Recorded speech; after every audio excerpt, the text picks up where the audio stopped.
Ya ramana hasso kariyara labahana kariyara nahasuri rarabayaka. Sikiri mahata kiuna namarata ya ramahara karamata riyara labahata koshamarana namaraka haria. Rihana kasya nukuri mana karyana namaralia harama kasya tukuri mahata riyara laraba. Rikana harama sunukuri mata kasya nakaya raraba. Tuhan Yesus, kami datang hari ini dengan seluruh keberadaan kami. Di hadapan-Mu semua kami telanjang. Di hadapan-Mu Engkau mengerti kedalaman hati kami. Selidikilah setiap kami ya Tuhan, karena kami aman di dalam hadirat-Mu. Karena ketika Engkau melihat kedalaman hati kami, Engkau bukan Allah yang menghakimi, tetapi justru Engkau Allah yang menyediakan berkat, pertolongan, kekuatan untuk memastikan setiap kami berjalan di dalam kasih karunia dan rencana serta kehendak-Mu semata. Tuhan, ini kami apa adanya. Tuhan, kami datang dengan segala keberadaan hati kami, segala keberadaan hidup kami, pikiran kami, tubuh kami, seluruh keberadaan kami. Dan Roh Kudus bekerjalah ya Tuhan, dan melihat kedalaman dan menjamah setiap hati dari umat-Mu. Terima kasih ya Tuhan. Engkau menerima kami apa adanya, Engkau tahu kami apa adanya, dan Engkau pula yang telah menyediakan berkat yang terbaik bagi setiap kami anak-anak-Mu. Urapi hamba-Mu yang menyampaikan, dan juga urapi seluruh jemaat-Mu, dimanapun mereka berada, di ruangan kami, hadirat-Mu bersama dengan kami. Kami siap diberkati, dan kami siap diubahkan oleh firman-Mu. Di dalam nama Yesus kami berdoa, haleluya, sama-sama kita katakan, amin. Shalom Bapak Ibu Saudara sekalian, semua dalam keadaan baik dan Tuhan berkati senantiasa. Baik itu secara tubuh makin sehat, kuat, secara jiwa juga makin teguh dan bersukacita.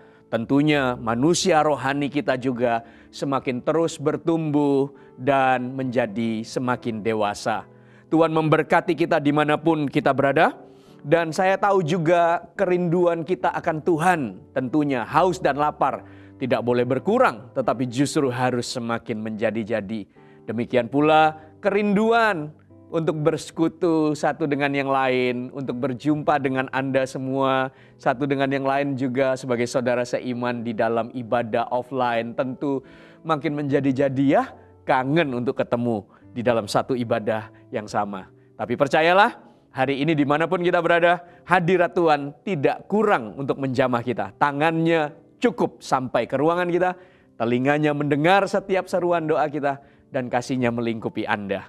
Dan hari ini Bapak Ibu Saudara sekalian, saya ingin menyampaikan sebuah rema yang Tuhan taruh di hati saya. Dan kalau Anda ingin mencatat judulnya adalah berkat besar yang sering diabaikan. Judul khotbah saya hari ini adalah berkat besar yang sering diabaikan. Ada sebuah berkat besar yang terkadang kita tidak mengenalinya atau tidak mengakuinya. Ada berkat besar untuk kita yang terkadang kita abaikan. Bahkan terkadang kita salah mengartikannya, menolaknya kadang-kadang karena kita tidak mengerti dan tidak melihat dengan tepat. Tetapi itu semua adalah salah satu berkat yang terbaik, yang besar, yang Tuhan sediakan bagi Anda dan saya. Dan apa itu? Nah, ini yang saya ingin bahas kepada Anda semuanya. Mari buka bersama-sama di dalam Kejadian pasal yang ke-50, ayat yang ke-15 sampai dengan ayat yang ke-21. Kejadian pasal yang ke-50, ayat yang ke-15 sampai dengan ayat yang ke-21. Anda sudah temukan di dalam Alkitab Anda? Mari kita baca sama-sama dengan suara yang antusias, suara yang keras. Orang-orang yang haus dan lapar menghargai firman-Nya. Mari kita baca bersama. Demikian firman Tuhan. Ketika saudara-saudara Yusuf melihat bahwa ayah mereka telah mati, berkatalah mereka, boleh jadi Yusuf akan mendendam kita dan membalaskan sepenuhnya kepada kita segala kejahatan yang telah kita lakukan kepadanya.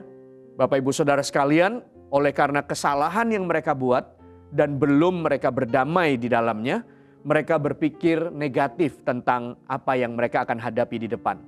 Pelanggaran, kesalahan jika tidak diselesaikan memberikan dasar hati yang tidak tenang dan tidak nyaman dan cenderung berpikirnya negatif atau salah. Ayat yang ke-16.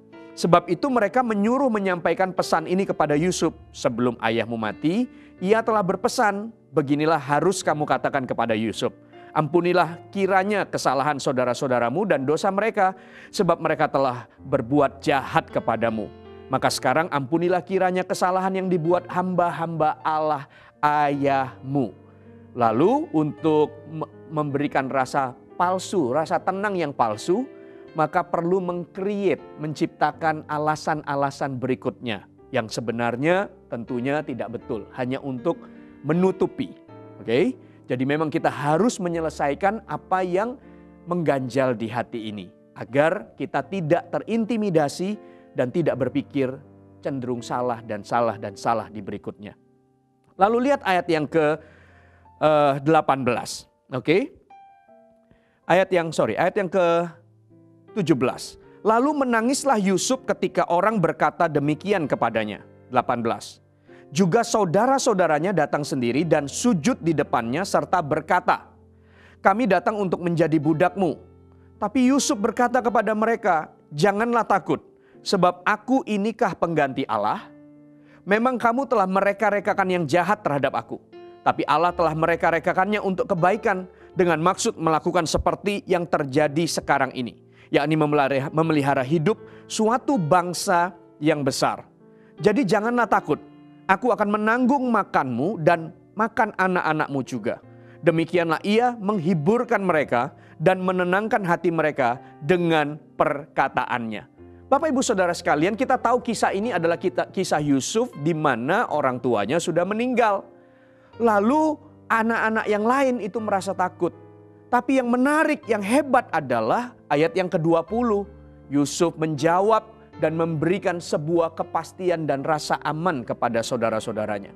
Yusuf ada di titik ini menjadi orang yang hebat, Anda juga tahu ceritanya. Di mana dia dibawa ke Mesir dan kemudian di Mesir dia berkarya menjadi sukses. Mesir menjadi kaya, semakin berhasil tanah dan juga hasil makanannya. Dan dia membawa Mesir berjaya, bahkan menolong banyak orang keluar dari kelaparan. Oke? Dan lebih dari itu, bukan soal hanya kesuksesannya yang dia capai, tetapi dia ada di saat ini sebagai penggenapan dari apa yang Tuhan sudah janjikan melalui mimpi yang dia ceritakan kepada saudara dan orang tuanya pada waktu dia muda. Dan kenapa dia bisa sampai ada di dalam kesuksesan yang sedemikian? Oh iya, karena dia bekerja keras, karena dia bekerja dengan excellent. Apa yang dikerjakan tangannya dibuat Allah berhasil. Sehingga orang-orang di sekitarnya melihat itu semua dan mengakui semua karena Tuhan dan semakin mempercayai dia. Dia menjadi orang yang dapat dipercaya juga. Betul saudara-saudara. Kenapa dia bisa sampai di sana? Karena begitu banyak hal yang dia kerjakan dan begitu excellentnya hidupnya. Betul-betul saya tahu itu. Dan juga penyertaan Tuhan sangat nyata bukan? Tapi ada satu hal yang menarik perhatian saya, yang menjadi sorotan saya ketika membaca ayat ini. Di dalam ayat yang ke-20 dikatakan, memang kamu telah mereka-rekakan yang jahat terhadap aku. Tetapi Allah telah mereka-rekakannya untuk kebaikan dengan maksud untuk melakukan seperti yang terjadi sekarang ini. Yakni memelihara hidup satu bangsa yang besar. Yusuf berkata bahwa kamu mereka-rekakan hal yang jahat. Kata kamu di sini tertuju kepada saudara-saudaranya. Tetapi Bapak Ibu Saudara sekalian, ketika Yusuf ada di dalam musim ini, di dalam kedudukan, di dalam ayat yang kita baca ini, bukan hanya di dalam season di mana saudara-saudaranya menjual dia. Tapi dia telah melewati banyak masa di dalam hidupnya, yaitu ketika saudara-saudaranya menjual, kemudian dia ada di Mesir, di rumah Potifar, lalu kemudian Anda baca cerita selanjutnya dia ada di penjara, kemudian dia dapat promosi dengan menafsirkan mimpi Firaun, sampailah dia menjadi orang nomor 2 di Mesir, seperti yang Tuhan berikan melalui mimpi. Nah, yang menarik adalah di dalam setiap seasonnya, selalu ada cerita orang-orang yang menyertainya. Selalu ada orang-orang yang ada di dalam bagian-bagian kehidupan yang dituliskan oleh Alkitab, Anda bisa menemukan ada banyak orang-orang di situ. Dan cerita ini adalah cerita yang real seperti kehidupan sehari-hari yang kita hadapi. Bahwa di dalam fase, di dalam season hidup kita selalu juga ada orang-orang di dalamnya. Nah, sehingga Anda sekarang mulai menangkap apa yang dimaksud judul khotbah saya adalah berkat besar yang sering diabaikan. Yang pertama itu hanyalah menceritakan tentang manusia-manusia yang Tuhan kirim untuk ada di sekitar kita. Terkadang kita tidak menyadarinya, tapi sebenarnya itu adalah sebuah berkat besar yang Tuhan berikan di dalam hidup Anda, di dalam hidup saya, ketika kita melewati fase demi fase, kelompok usia demi kelompok usia, tantangan di dalam season-season tertentu itu, selalu ada manusia-manusia, people yang Tuhan kirimkan bagi Anda dan saya. Di dalam kisahnya Yusuf, Anda menemukan ada saudara-saudara di situ. Orang-orang yang paling dekat dengan dia. Lalu ada juga tuan yang namanya Potifar. Ketika dia ada di Mesir menjadi seorang budak. Oke, Anda ingat ceritanya kan? Lalu juga ada atasan atau kepala penjara yang memberikan dia kepercayaan untuk menghandle penjara, tugas-tugas di penjara. Dan di dalam penjara itu pula dia bertemu dengan juru minum dan juru roti yang menjadi tawanan. Tapi justru orang-orang ini menjadi kesempatan atau jalan terbuka untuk dia sampai ke Firaun. Dan di situ juga ada Firaun, orang yang memberikan kepercayaan. Tidak bisa lepas dari semua ini loh saudara-saudara. Yusuf tidak tiba-tiba ada di atas oleh karena dia berdagang atau oleh karena dia memiliki kerajaan lalu dia mengalahkan Mesir. Enggak, dia hanyalah manusia biasa seperti Anda dan saya. Seorang muda yang dapat mimpi, dapat visi, belajar untuk mengerti kehendak Allah di dalam hidupnya. Dan melewati tahun demi tahun, belasan tahun kemudian, lalu di dalam tahun-tahun itu dia ketemu dengan orang-orang. Dimulai dari saudara-saudaranya. Saudara-saudara di sini adalah sekelompok orang-orang yang ada dalam lingkaran dekat kita. Mereka yang cenderung mudah untuk kita jumpai. Dan bisa jadi punya sebuah ikatan yang cukup dalam. Kalau saudara-saudara di sini mungkin itu adalah saudara kandung. Tetapi kita juga ditambahkan banyak saudara yang lain yang bukan kandung, tetapi juga dekat dan begitu perhatian dan memiliki kasih yang besar bagi kita. Nah, tetapi sekalipun kelompok ini disebut saudara-saudara atau kakak-kakaknya Yusuf, tapi ternyata mereka juga bisa berbuat jahat. Mereka juga bisa berbuat salah. Kenapa? Karena sekalipun kategori saudara, tetaplah hanyalah seorang manusia biasa yang di dalam kasih kepada kita tetapi juga punya kelemahan. Juga bisa melakukan kesalahan.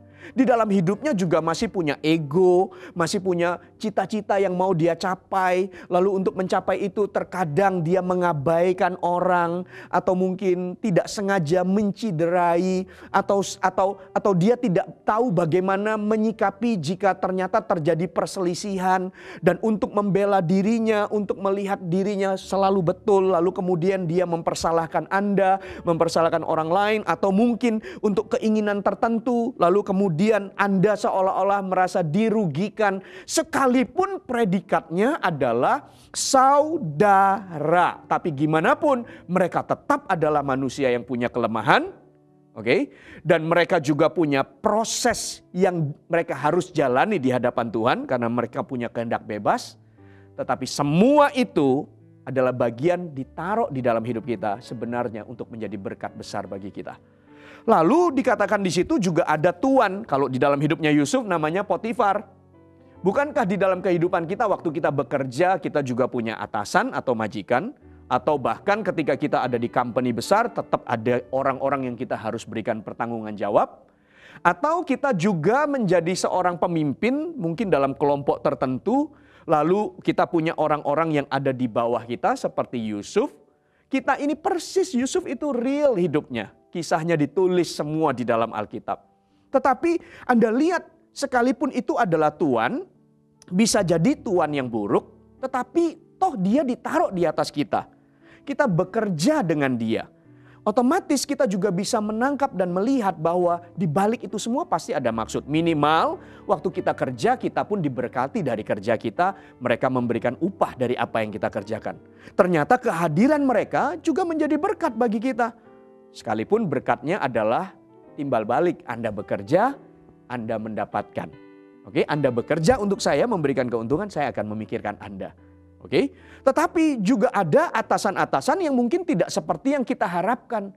Mungkin majikan-majikan yang kita katakan tidak baik, tidak bijak, tidak murah hati. Kemudian seolah-olah kita sepertinya diperas, disuruh bekerja ekstra, dituntut untuk excellent. Tetapi kita merasa kok terlalu berlebihan, tidak fair, tidak cukup berkatnya, bonusnya bahkan atau ekstra yang diberikan bagi kita juga nggak pantas dan semuanya. Rasanya kayak, come on, ini orang-orang ada di atas kita. Lalu kita melihatnya sebagai sebuah musuh. Seolah-olah kayak, oh ini monster yang Tuhan taruh di atas kita. Aduh, hidupku jadi nggak enak dengan orang ini. Sekalipun terlihatnya enak atau tidak enak, tahukah bahwa Tuhan juga meletakkan orang itu di dalam fase hidupnya Yusuf, namanya Potifar, yang akhirnya mereka, istri Potifar coba merayunya, kemudian memfitnahnya, dan akhirnya dia harus masuk ke penjara. Dan kita katakan tidak enak punya majikan yang demikian. Tapi tahukah itu sengaja diizinkan oleh Tuhan dalam sebuah perjalanan untuk membentuk dan menjadikan apa yang menjadi mimpi Yusuf jadi kenyataan. Karena jika dia tidak masuk ke penjara, maka dia tidak ketemu dengan juru minum dan juru roti. Yang mimpi mereka ditafsirkan oleh Yusuf. Dan akhirnya sampai ke Firaun. Karena fase berikutnya setelah dia ada di penjara, dia punya atasan kepala penjara mempercayai dia. Oke, lalu dia harus berhadapan, sekelilingnya adalah orang-orang yang ada di penjara. Anda tahu mereka di situ bukanlah orang baik-baik. Ditaruh di sekitarnya Yusuf untuk menjalani fase usia Yusuf yang sekian tahun di dalam penjara itu, diberikan orang-orang yang tidak menyenangkan ini. Tapi Yusuf tahu bagaimana menghadapi mereka. Sehingga kepala penjara melihat, wow, apa yang dibuat dan dikerjakan tangannya dibuat berhasil. Kelihatan Allah menyertai dia. Karena Tuhan melatih dia untuk menghadapi orang-orang ini sebelum nanti dia naik ke tempat yang tinggi dengan semua tekanan yang dia harus hadapi. Ada atasan yang mempercayai dan juga ada juru minum dan juru roti yang Yusuf artikan dulu mimpi mereka. Bisa jadi ada orang-orang ditaruh di sekitar kita yang bahkan kita menolong orang itu dulu, mengerti mimpi dan meraih mimpinya. Setelah itu orang itu yang menjadi jalan bercerita kepada Firaun dan akhirnya Firaun memanggil dan Firaun memberikan kepercayaan. Kenapa? Karena juru minum bercerita kalau ada seorang yang bisa menafsirkan mimpi. Dan akhirnya ketemulah Yusuf dan Firaun. Bapak Ibu Saudara sekalian, seperti yang saya katakan tadi, Yusuf menjadi pemimpin atas Mesir bukan karena Yusuf berperang dan mengalahkan Mesir. Bukan karena Yusuf berdagang dan memberikan keuntungan lalu kemudian diberikan gelar kebangsawanan lalu diangkat menjadi pemimpin atas Mesir. Tidaklah demikian. Hanya karena melalui juru minum dan juru roti. Juru minum yang menafsirkan, yang menceritakan bahwa Yusuf menafsirkan mimpi. Akhirnya Firaun membukakan jalan. Apa yang dibuka sama Tuhan tidak bisa ditutup. Apa yang ditutup sama Tuhan tidak bisa dibuka oleh siapapun. Kalau kita melihat orang-orang ini adalah sebagai berkat, maka ketahuilah ada jalan yang dibukakan Tuhan juga melalui orang-orang ini. Ada berkat yang diberikan bagi kita juga melalui orang-orang yang Tuhan berikan. Amsal pasal yang ke-27 ayat yang ke-17. Mari buka bersama dengan saya. Ayat ini terkenal sekali. Amsal pasal yang ke-27 ayat yang ke-17. Oke? Sudah temukan Amsal 27 ayat 17? Mari kita baca sama-sama. Demikian firman Tuhan. 1, 2, 3. Besi menajamkan besi dan orang menajamkan sesamanya. Mau seperti apapun orang-orang itu yang ditaruh di sekitar kita, mereka punya tujuan. Seperti apa yang Alkitab katakan. Adalah untuk menajamkan, mengasah kita, membentuk kita, mematangkan hidup kita. Oleh karena itu, orang-orang yang ditaruh di sekitar kita yang jadi berkat ini tidak selalu bentuknya atau tipenya sesuai dengan yang kita harapkan. Oh, kita mau yang setipe. Oh, kita mau yang baik-baik. Oh, kita harapkan mereka itu seperti yang kita pikirkan. Tidaklah demikian. Bahkan ketika kita bisa kumpul dengan orang-orang yang baik-baik seperti yang kita bayangkan, seperti yang kita harapkan, ingat firman Tuhan tidak bisa gagal. Karena manusia sebaik-baiknya ditaruh di sisi kita, pastilah untuk menajamkan kita. Semirip-miripnya, seperti yang kita pikirkan, seperti yang kita harapkan, seperti yang kita mau. Kumpul bareng-bareng, tunggu waktunya. Pasti akan ada gesekan. Baik itu beda karakter, baik itu mungkin pendapat. Karena sebaik-baik apapun orang itu di sekitar kita, bahkan kita anggap saudara sekalipun, mereka juga punya kelemahan. Gitu. Mereka juga gak sempurna. Mereka juga masih ada egonya. Mereka juga masih ada khawatirnya, takutnya, ada goal yang mereka mau capai, ada kepentingan diri juga.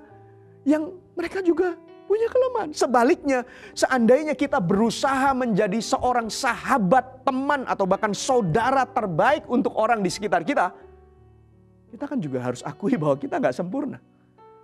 Kita juga bisa salah ucap, mungkin akibatnya menyinggung, atau mungkin kita ingin menjelaskan sesuatu tetapi seolah-olah penjelasan kita berlebihan, kayak membela diri kita, atau bahkan mungkin salah kata atau penjelasan yang keliru seolah-olah kayaknya orang itu terpojok. Waduh, ini kok jadi keliru. Aduh, kita harus bereskan gesekan-gesekan, benturan-benturan ini. Karena tujuannya diberikan manusia di sekitar Anda adalah berkat besar bagimu karena engkau akan ditajamkan.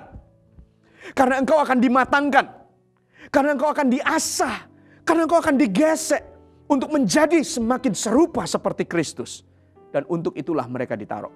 Baik itu saudara-saudara, baik itu tanda petik seperti Potifar dan istrinya, atau baik orang-orang itu seperti kepala penjara dan orang-orang terdakwa yang ada di sana, atau bahkan Firaun sekalipun yang ada di atas. Tuhan taruh semua itu. Dan semua itu adalah berkat besar. Tidak semua orang seperti yang kita harapkan. Bisa jadi orang-orang itu menjadi orang-orang yang menjengkelkan dalam hidupnya. Dalam hidup kita. Bisa jadi orang-orang memanfaatkan atau mencari keuntungan. Itu ya, mendekati kita karena dia punya tujuan sesuatu. Oke. Kapanpun dan dimanapun kita bisa ketemu dengan orang-orang yang demikian. Cuma mungkin kadarnya sedikit atau banyak. Tapi kenapa dia bisa menjadi pribadi yang menjengkelkan misalnya? Karena dia ingin membentuk kesabaran kita. Atau di sisi yang lain adalah Tuhan juga sedang bekerja di dalam hidupnya. Dan Tuhan belum selesai untuk mengasah dan membentuknya. Sehingga dia hadir dalam hidup kita jadi berkat bagi kita. Kehadiran kita di hidupnya juga jadi berkat untuk mengasah dan menajamkannya. Oke? Ada orang-orang yang mungkin datang menunjukkan bahwa dia perlu pertolongan. Gitu. Sehingga kita dilatih untuk memberi, untuk peduli dengan orang itu. Atau orang yang kesulitan, atau bahkan ada orang-orang tertentu yang kita bisa nilai, tidak menghakimi, tapi orang itu kok rasanya kok nggak tahu berterima kasih ya. Ketika kita ketemu dengan orang-orang yang demikian, Tuhan juga akan latih orang itu kok. Satu hari nanti pasti proses Tuhan akan turun atas hidupnya untuk menyadari. Tapi bukan berarti kita berhenti untuk memberi. Justru ketika ketemu dengan orang begini, kita tidak berhenti untuk memberi. Kita mau katakan Tuhan, sekalipun orang itu ternyata tidak tahu berterima kasih, saya tidak berhenti untuk memberi kasih. Kalau apa yang kita beri hanya ukurannya mengharapkan orang itu kembali kasih, maka bisa jadi pemberian kita nggak tulus loh. Gitu. Tetapi ayo, kenapa orang-orang ini ditaruh? Karena orang-orang ini mematangkan kita. Bisa jadi Anda ketemu dengan orang yang baik tapi mungkin pelit, perhitungan. Terus mintanya ditraktir terus gitu ya. Gak mau memberkati, gak mau traktir. Ada gak yang begitu? Bisa jadi. Gitu. Tapi justru Tuhan melatih kita.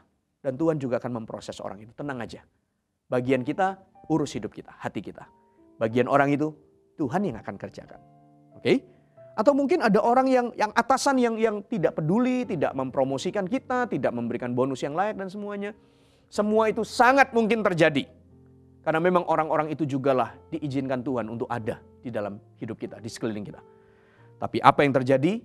tidak akan mempengaruhi hidup kita karena kita harus membuat keputusan yang tepat.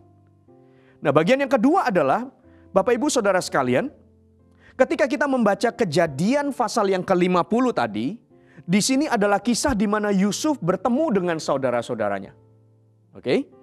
Nah, di manakah Potifar? Potifar dan istrinya adalah cerita masa lalu. Gimana dengan kepala penjara? Juga adalah bagian dari masa lalu.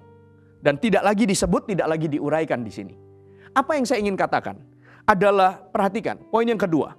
Ada orang-orang yang datang dan pergi di dalam hidup kita. Itu menjadi biasa. Oke? Ada juga orang-orang yang akan bersamamu sampai kepada akhir hidupmu. Di sini Potifar sudah lewat. Oke, kepala penjara sudah lewat. Orang-orang itu semua di belakang dan tidak lagi diungkit. Tetapi saudara-saudaranya ternyata sampai Yusuf di usia tua dan sampai dia meninggal, orang-orang ini bersama-sama dengan dia. Tidak semua orang itu akan berdiri bersama dengan kita sampai akhir hidup kita. Demikian juga hidup kita belum tentu tidak mesti berdiri sama semua orang sampai akhir hidupnya. Ada orang-orang yang dikirim oleh Tuhan di awal kehidupan kita.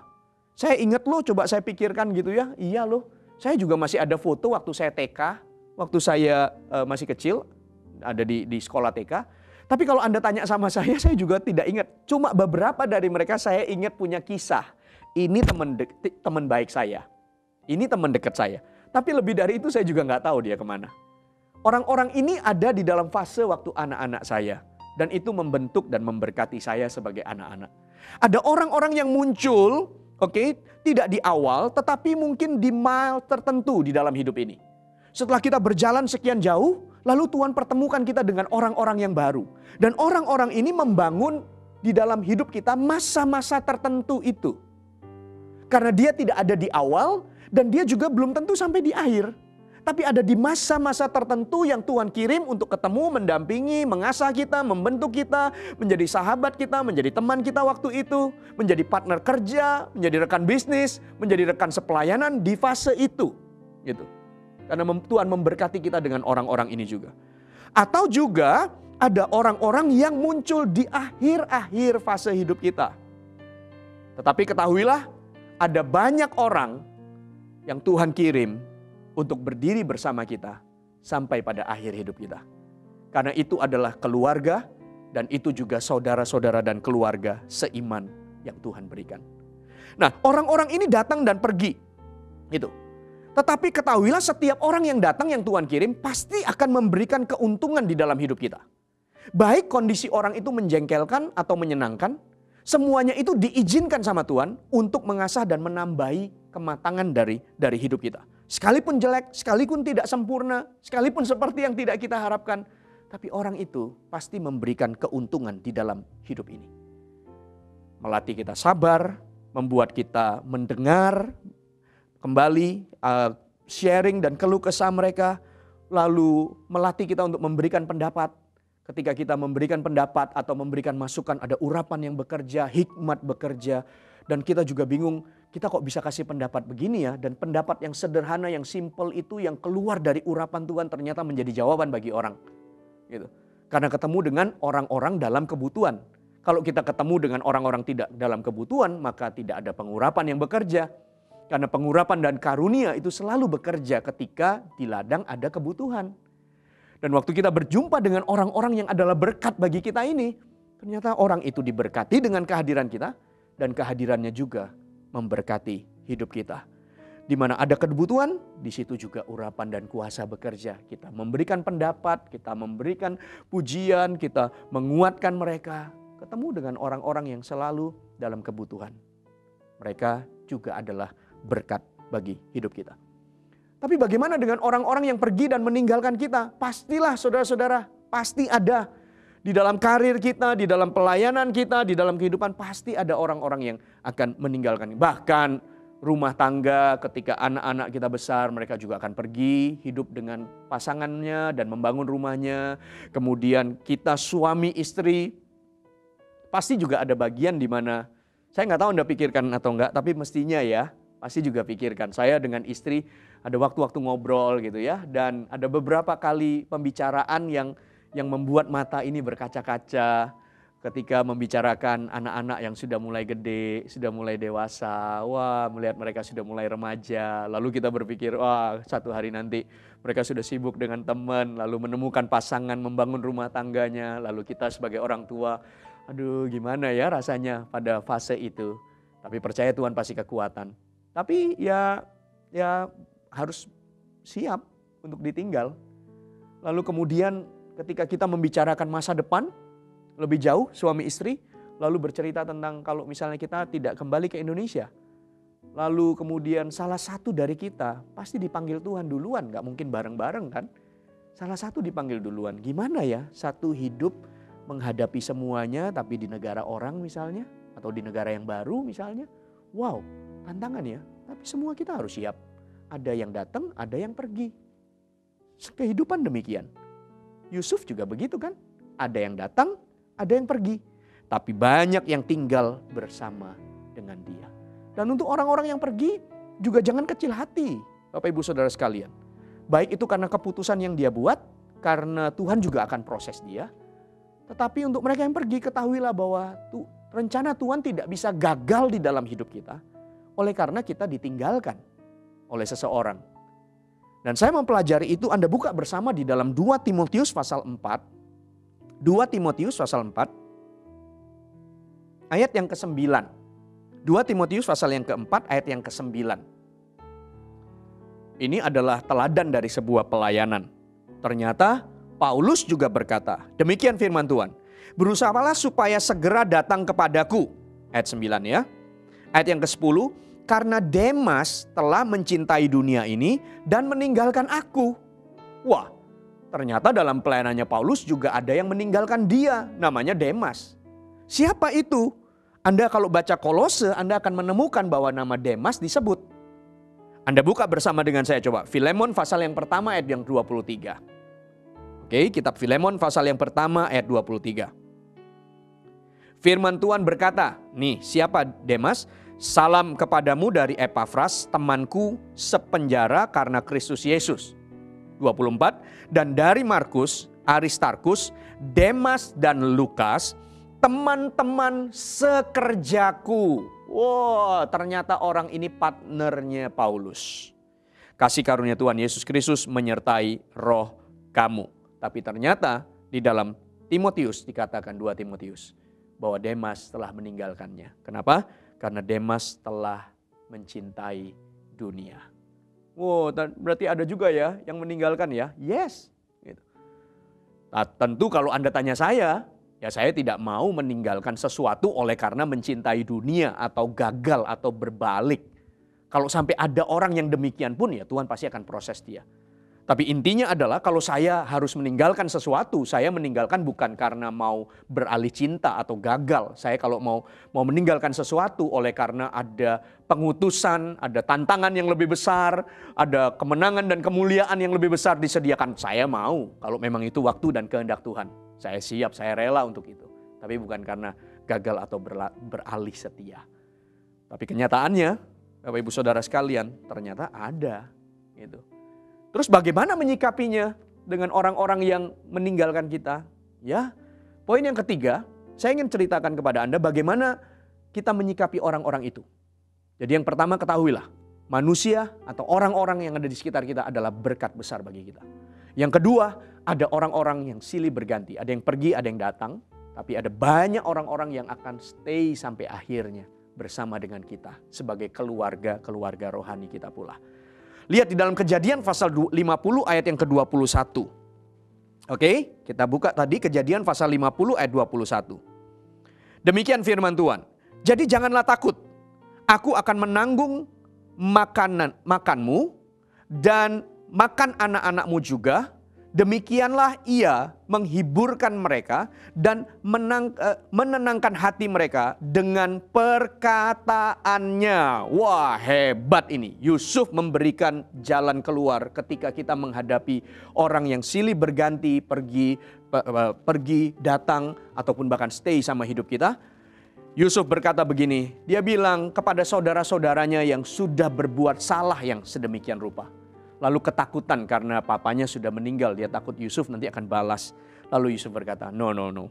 Jangan takut. Aku akan menanggung makanmu dan anak-anakmu. Demikianlah ia menghibur mereka. Karena papanya meninggal, kemudian mereka ketakutan. Lalu Yusuf berkata, aku hibur kalian, anak-anakmu semua aku pelihara. Dan dengan demikian mereka menenangkan hati dengan perkataannya. Saudara-saudara, untuk setiap orang-orang yang Tuhan kirim menjadi berkat dalam hidup kita, ada di sekitar kita. Yang pertama, lihatlah setiap orang itu berharga. Dengan segala model dan bentuknya. Dengan segala keberadaan dan sifatnya. Dengan segala background dan apapun levelnya hari ini di mata manusia. Dia adalah pribadi yang berharga, Tuhan mengasihinya, dan Tuhan menambahkan dia di dalam hidup kita karena dia ingin menajamkan hidup kita. Sebaliknya, Tuhan taruh kita di hidup mereka karena mereka berharga di mata Tuhan. Kita juga dipakai untuk menajamkan hidup mereka. Lihatlah pribadi-pribadi itu sebagai pribadi yang berharga. Lalu yang kedua, hargai waktu bersama. Karena tidak selamanya kita akan bersama. Ada masa-masa mungkin berpisah. Atau kita bersama tapi dengan jarak yang jauh atau terpisah oleh jarak. Intinya adalah selama kita masih bisa bersama, maka hargailah setiap waktu itu. Karena dia pun ada untuk kita, kita pun ada untuk mematangkannya. Oke, tidak selamanya kita bersama. Ujung-ujungnya yang sampai kekekalan hanyalah kita sama Yesus. Semua orang-orang di sekitar kita, toh kita akan tinggalkan atau mereka akan tinggalkan kita nanti di ujungnya. Yang tidak hanyalah Kristus semata yang sampai selama-lamanya. Lalu ketika orang-orang itu Tuhan izinkan membentuk kita di dalam ketidaksempurnaan mereka, di dalam keberadaan mereka untuk mematangkan kita, maka belajarlah untuk mengampuni dan melupakan kesalahan mereka atau ketidaksempurnaan mereka. Karena dengan demikian, apa yang kita kerjakan itu pun ukuran yang sama akan diberikan kepada kita. Ampunilah aku seperti aku mengampuni orang yang berdosa kepadaku. Karena bukan hanya mereka itu bisa buat kesalahan, kita juga dalam kelemahan kita bisa buat kesalahan.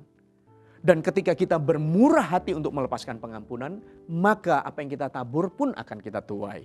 Orang-orang pun akan melepaskan pengampunan karena gimana pun kita bisa buat salah. Lupakan dan ampuni kesalahan atau ketidaksempurnaan setiap orang-orang itu. Lalu yang berikutnya adalah ingat kebaikan. Terutama ketika Anda ada di masa susah. Ingatlah orang-orang yang menunjukkan kebaikan. Orang-orang yang menunjukkan kejahatan atau kesalahan, ampuni mereka. Ya sudah. Potifar luput. Oke, bukan luput, dilupakan. Tidak ada cerita selanjutnya tentang Yusuf memanggil Potifar dan istrinya. Ingat ya apa yang kamu lakukan dulu. Sekarang aku sudah jadi orang hebat. Waktu aku jadi budak di tempatmu. Apa yang kamu lakukan? Lalu diganjar, lalu dihukum. Berkali-kali lipat mereka harus menanggung ganjarannya. Enggak loh. Lewat loh cerita itu. Gitu. Oke, lewat. Gitu. Lalu kemudian apalagi saudara-saudaranya yang menjual dia. Saudara-saudaranya masih datang dan penuh ketakutan di situ. Yusuf pun menghadapi mereka menangis ketika Yusuf tahu itu saudaranya. Kenapa? Karena apa yang diperlakukan oleh saudaranya itu sangat menyakitkan. Betul, ada orang berkata, kalau orang lain yang tidak saya kenal melakukan kejahatan, saya bisa maafkan, pastor, dengan mudah. Karena saya juga tidak tahu orang itu. Saya anggap orang itu berlalu saja. Oke? Tetapi kalau itu dikerjakan oleh saudara sendiri, orang yang dekat, orang yang kita kasihi, kita hargai. Orang yang seolah-olah selalu bersama dengan kita. Tapi pastor, justru orang yang demikian, yang melukai, yang jahat. Anda sebutkan, beberkan semua alasannya. Yusuf juga hadapin itu. Yusuf tidak mengingat-ingatnya. Tapi belajarlah mengingat apa yang baik yang dilakukan oleh orang terhadapmu. Terutama ketika Anda ada di masa susah atau di masa sukar. Ketika Tuhan mengangkat dan memberkatimu, jangan pernah lupakan orang-orang ini.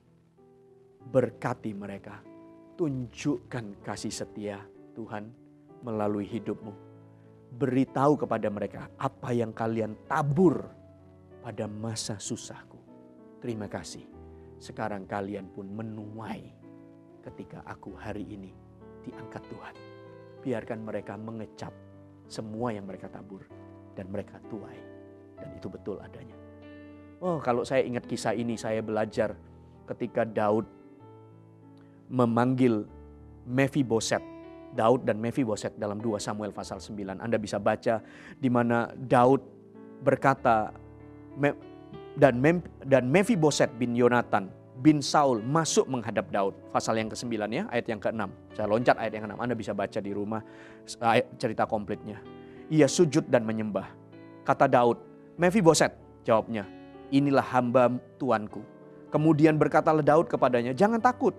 Sebab aku pasti akan menunjukkan kasihku kepadamu oleh karena Yonatan, ayahmu.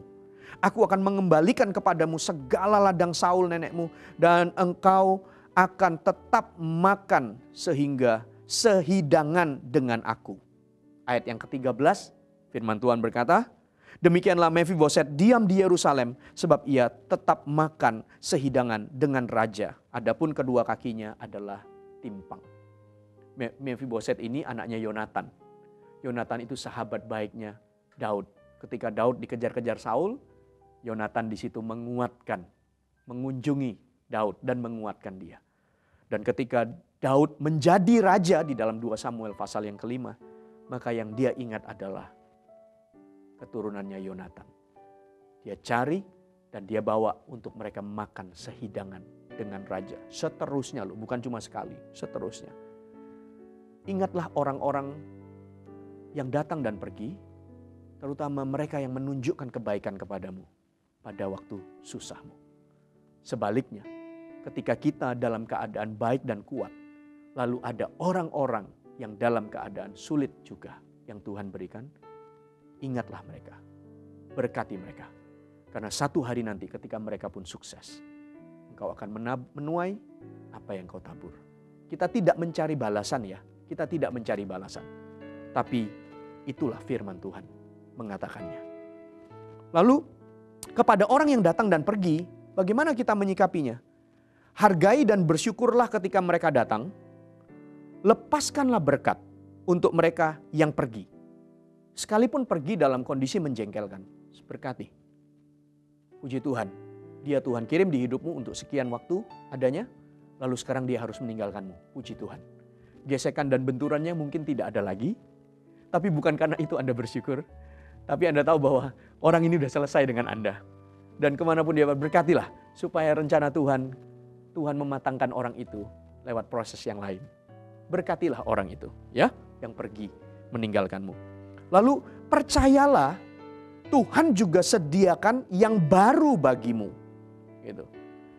Ketika orang-orang bukan hanya yang tidak baik, ketika orang-orang baik, orang-orang andalan, orang-orang yang kita siapkan, orang-orang lalu pergi meninggalkan kita. Bukan karena kegagalannya, tapi karena mungkin ada rencana Tuhan lebih lanjut untuk membawa dia. Maka kita juga jangan patah arang, jangan putus asa. Kita berkati dia dan kita percaya dan teguh hati berkata, rencana Tuhan gak akan gagal. Tuhan pasti sudah sediakan, Tuhan sudah punya rencana baik untuk orang itu. Tapi aku yang ditinggal, bukan karena baik buat dia tapi tidak baik buat aku. Tapi dibalik itu baik buat dia tapi Tuhan juga punya rancangan yang baik untuk hidup. Tuhan pasti sudah menyediakan orang yang lain. Tuhan pasti sudah menyediakan orang yang mahir, yang handal. Yang akan mengisi fase selanjutnya dalam perjalanan hidup kita. Berkatilah. Dan saya percaya ketika kita bisa melihat dengan betul, ini adalah berkat. Orang-orang yang Tuhan taruh di sekitar kita adalah berkat besar.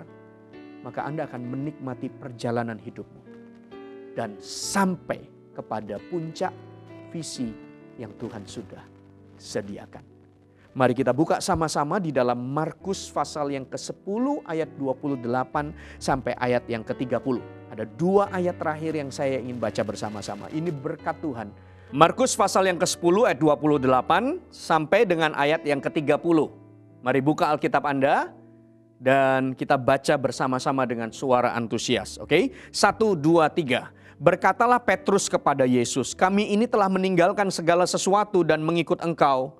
Ayat 29, jawab Yesus, aku berkata kepadamu, sesungguhnya setiap orang yang karena aku dan karena Injil meninggalkan rumahnya, saudaranya laki-laki atau saudaranya perempuan, ibunya atau bapaknya, anak-anaknya atau ladangnya, orang itu sekarang pada masa ini juga akan menerima kembali 100 kali lipat rumah, saudara laki-laki, saudara perempuan, ibu, anak, dan ladang, sekalipun disertai berbagai penganiayaan atau pikul salib. Dan pada zaman yang akan datang, ia akan menerima hidup yang kekal. Wow, ini adalah berkat yang mengikuti orang percaya. Ketika Anda harus pikul salib dan bayar harganya, salah satu yang Tuhan lipat gandakan, 30, 60 bahkan 100 kali ganda. Artinya berkat melimpah datang adalah Tuhan tambahkan banyak saudara-saudara. Tuhan tambahkan saudara laki-laki, Tuhan tambahkan saudara perempuan, Tuhan tambahkan orang tua, Tuhan tambahkan rumah bagimu di mana kau nyaman karena ada banyak keluarga yang Tuhan tambahkan. Lihatlah, Tuhan menyediakan berkat besar bagi hidupmu dengan meletakkan orang-orang di sekitarmu. Baik itu yang silih berganti datang dan pergi, tetapi ada banyak yang akan berdiri bersamamu menjalani hidupmu sampai selesainya. Karena mereka adalah berkat-berkat besar yang Tuhan sediakan bagi hidup kita. Anda lihat di dalam 2 Timotius pasal yang keempat, ayat yang ke-9 sampai dengan ayat yang ke-14. Tadi kita sudah baca ayat yang ke-9, kita lanjutkan, oke? Demikian firman Tuhan. 2 Timotius pasal 4 ayat yang ke-9.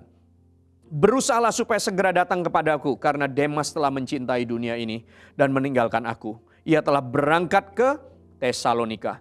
Kreskes telah pergi ke Galatia dan Titus ke Dalmatia. Hanya Lukas yang tinggal dengan aku. Jemputlah Markus dan bawalah ia kemari karena pelayanannya penting bagiku. Tikhikus telah kukirim ke Efesus. Jika engkau kemari, bawa juga jubah yang kutinggalkan di Troas, di rumah Karpus, dan juga kitab-kitabku, terutama perkamen itu. Alexander tukang tembaga itu telah banyak berbuat jahat terhadap aku. Tuhan akan membalasnya menurut perbuatannya. Kepada orang yang jahat, Tuhan punya cara untuk memproses orang itu. Tetapi di akhir kehidupannya Paulus berkata, sekalipun ada orang yang harus meninggalkan aku, tapi aku masih punya banyak saudara-saudara rohani. Sebutkanlah di situ ada ia telah berangkat, Kreskes telah pergi ke Galatia, ada Titus, ada Kreskes, ada Lukas, ada Tikhikus juga, ada Timotius dan banyak keluarga rohani yang Paulus miliki. Bapak Ibu Saudara sekalian, ada berkat besar yang menyertai hidup kita, yang kadang kita tidak sadari. Dan hari ini biarkan kita melihatnya dengan betul. Yaitu Tuhan memberikan banyak saudara-saudara. Banyak orang-orang di sekitar kita. Tuhan memberkati kita. Mari tutup Alkitab dan kita berdoa bersama-sama. Saya mengajak semua kita bangkit berdiri. Hurimata syakata ya maharakarana haratukama. Sikirina karula mahania kasyukumo kararia ralabarakasana. Rikana karana mata kasani onukura malata hasiki pakarana marah-marah. Sikura hararia rana makaya rana maharuka mahasikini kararia raraba. Tuhan, Engkau sangat baik di dalam kehidupan kami. Hunamaka syana kanana yarara. Kami semakin menyadari bahwa kami orang-orang yang diberkati oleh Tuhan.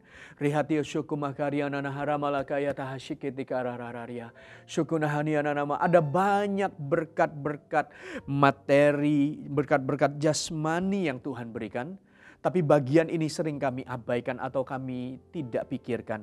Ternyata Tuhan juga berkati kami dengan kehadiran manusia atau orang-orang di sekitar kami.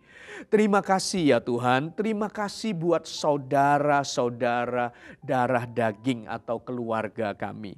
Terima kasih juga untuk saudara-saudara seiman yang Tuhan tambahkan. Terima kasih juga buat sahabat-sahabat yang Tuhan beri.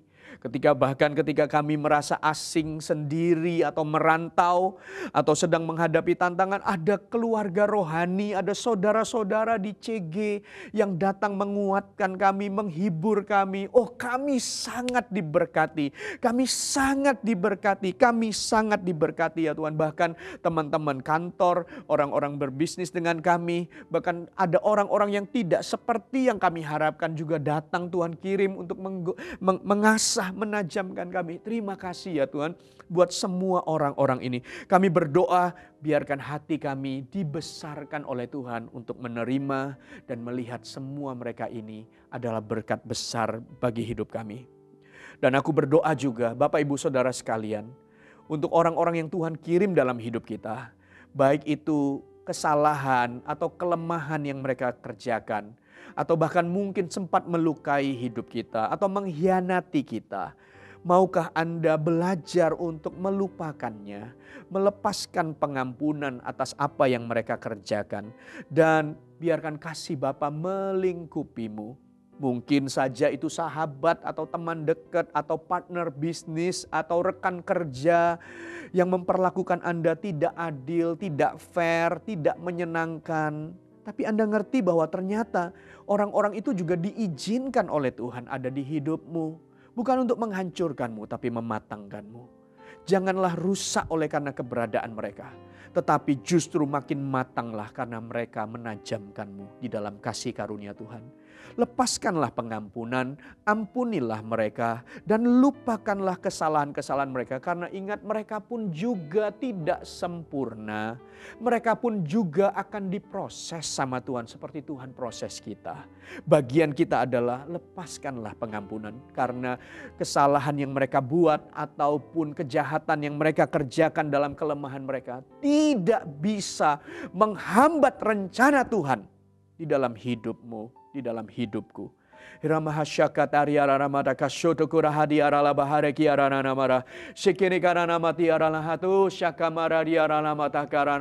Mengalirlah pengampunan kasih dari hatimu untuk melepaskan pengampunan kepada orang-orang yang demikian. Dan berikan Tuhan kemampuan untuk kami melupakan. Bukan berarti tidak ingat, tetapi tidak lagi menganggap itu sebagai sebuah masalah di dalam hidup ini. Karena kasih Tuhan yang melingkupi dan membasuh hatimu. Bahkan kalau itu adalah saudara sendiri. Saudara sendiri. Ada saudara-saudara, orang-orang dekat kita, sahabat kita. Justru itu yang paling menyakitkan menurut kita. Tapi justru Anda tahu apa artinya melepaskan pengampunan yang besar sekalipun kepada orang-orang yang Anda pikir, Anda anggap tidak layak menerimanya. Kita pun gak layak. Tapi kasih Tuhan yang melayakkan. Rahana kasyakuno kuramaria ralamata hasyekene kanan. Rimahana kasyakana namada kayara. Urakada hasyikana nama diara nama. Bapak Ibu Saudara tetap angkat tanganmu. Mari tetap angkat tanganmu. Aku berdoa ya Tuhan. Semakin perbanyak orang-orang yang Tuhan kirim di dalam setiap keluarga. Tangan-tangan yang terangkat. Baik itu di dalam pelayanan kami.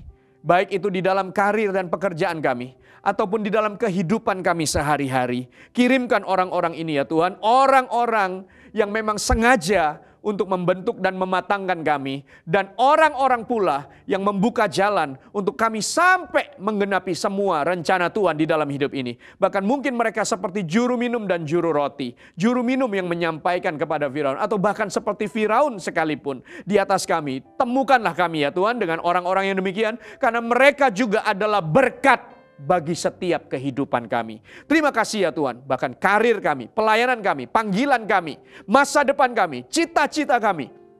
Tuhan akan pertemukan dengan orang-orang yang tepat. Karena mereka semua adalah blessing, adalah berkat bagi kehidupan kami. Terima kasih Bapa. Kami mengucap syukur buat firman dan kebenaran ini. Bapak Ibu Saudara sekalian, ibadah kita sudah selesai. Terimalah berkat, damai sejahtera daripada Allah Bapa. Kasih karunia di dalam nama Yesus. Dan persekutuan dengan Allah Roh Kudus. Tangan-tangan yang terangkat ini akan digandeng pula oleh banyak tangan yang lain. Karena Tuhan memberkatimu dengan banyak saudara-saudara seiman. Keluarga-keluarga, saudara-saudara baru yang akan berjalan bersamamu sampai akhir hidupmu. Tuhan memberkati kita dan berkat ini bukan hanya bagi kita. tapi sampai kepada anak cucu kita. Di dalam nama Yesus yang terima berkat ini sama-sama katakan, amin. Tuhan berkati Anda sekalian. Bless you.